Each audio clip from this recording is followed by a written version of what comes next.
Assalamualaikum warahmatullahi wabarakatuh. Perkenalkan, nama saya Pani Nurmalia dengan NIM 1901001, nomor absen 18, kelas PGSD 4A. Di sini saya akan sedikit menjelaskan mengenai tugas-tugas perkembangan menurut Erik Erikson.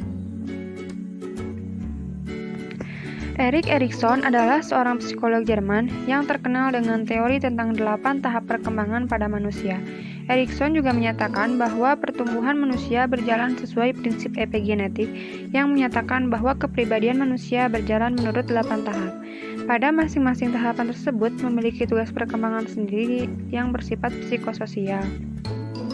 Berikut penjabaran dari tahapan tugas perkembangan menurut Erik Erikson.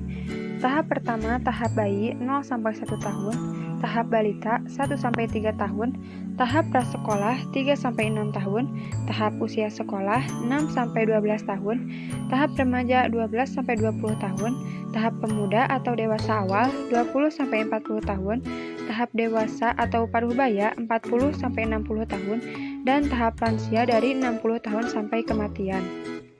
Tahap pertama, tahap bayi 0-1 tahun. Pada masa bayi atau tahun pertama adalah titik awal pembentukan kepribadian. Bayi di sini belajar mempercayai orang lain agar kebutuhan-kebutuhan dasarnya terpenuhi.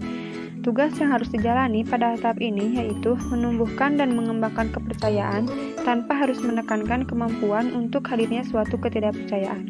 Misalnya seperti untuk tidur dengan tenang, menyantap makanan dengan nyaman dan tepat waktu. Tahap kedua, tahap balita 1-3 tahun. Konflik yang dialami anak pada tahap ini yaitu otonomi versus rasa malu serta keraguan-raguan. Kekuatan yang seharusnya ditumbuhkan adalah keinginan atau kehendak di mana anak belajar menjadi bebas untuk mengembangkan kemandirian. Pada tahap ini, anak akan belajar bahwa dirinya memiliki kontrol atas tubuhnya. Pada masa ini juga, sampai batas-batas tertentu, anak sudah mulai bisa berdiri sendiri dalam artian seperti duduk, berdiri, berjalan, bermain, minum dari botol sendiri. Tahap ketiga, tahap prasekolah 3-6 tahun. Anak pada tahap ini belajar menemukan keseimbangan antara kemampuan yang ada dalam dirinya dengan harapan atau tujuannya. Di sini, anak belajar bagaimana merencanakan dan melaksanakan tindakannya. Tugas yang harus diemban seorang anak pada masa ini yaitu untuk belajar punya gagasan atau inisiatif, tanpa banyak terlalu melakukan kesalahan. Nah, anak usia prasekolah juga sudah mulai mematangkan beberapa kemampuannya yang lain, seperti motorik dan kemampuan berbahasa. Tahap keempat, usia sekolah, 6-12 tahun. Konflik pada tahap ini yaitu kerja aktif versus rendah diri. Itu sebabnya kekuatan yang perlu ditumbuhkan adalah kompetensi, atau terbentuknya berbagai keterampilan keberhasilan yang diraih anak memupuk rasa percaya diri. Sebaliknya, apabila anak menemui kegagalan, maka dapat terbentuklah inferioritas.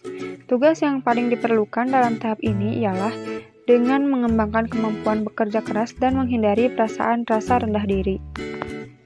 Tahap kelima yaitu tahap remaja, 12-20 tahun. Pada tahap ini, anak mulai memasuki usia remaja, di mana identitas diri baik dalam lingkup sosial maupun dunia kerja mulai ditemukan. Masa remaja yaitu awal usaha pencarian diri sehingga anak berada pada tahap persimpangan antara masa kanak-kanak dengan masa dewasanya. Nah, pencapaian identitas pribadi dan menghindari peran ganda yaitu merupakan bagian dari tugas yang harus dilakukan dalam tahap ini. Selanjutnya ada tahap pemuda atau tahap dewasa awal. Ini dimulai dari 20-40 tahun. Nah, pada tahap ini, kekuatan dasar yang dibutuhkan yaitu kasih, karena muncul konflik antara keintiman atau keakraban versus keterasingan atau kesendirian. Nah, agen sosial pada tahap ini yaitu kekasih, suami atau istri, termasuk juga sahabat yang dapat membangun kebersamaan. Mereka sudah mulai selektif. Dalam membina hubungan yang intim, mereka hanya berhubungan dengan orang tertentu yang sepaham dengan mereka. Pada tahap dewasa atau tahap parubaya, ini dimulai 40-60 tahun. Pada tahap ini, seseorang telah menjadi dewasa, sehingga diperhadapkan dengan tugas utama untuk menjadi produktif dalam bidang pekerjaannya, serta tuntutan untuk berhasil mendidik keluarga dan melatih generasi penerus. Dan yang terakhir ada tahap lansia, yaitu dimulai pada 60 tahun sampai kematian. Nah, pada tahap ini disebut tahap usia senja, karena pribadi yang sudah memasuki usia lanjut mulai mengalami penurunan fungsi-fungsi kesehatan. Begitu juga pengalaman masa lalu, baik keberhasilan atau kegagalan, menjadi salah satu perhatiannya sehingga kebutuhannya adalah untuk dihargai. Tugas pada usia senja ini yaitu integritas dan berupaya menghilangkan putus asa dan kekecewaan. Mungkin sekian yang bisa saya sampaikan. Mohon maaf atas segala kekurangannya. Terima kasih. Assalamualaikum warahmatullahi wabarakatuh.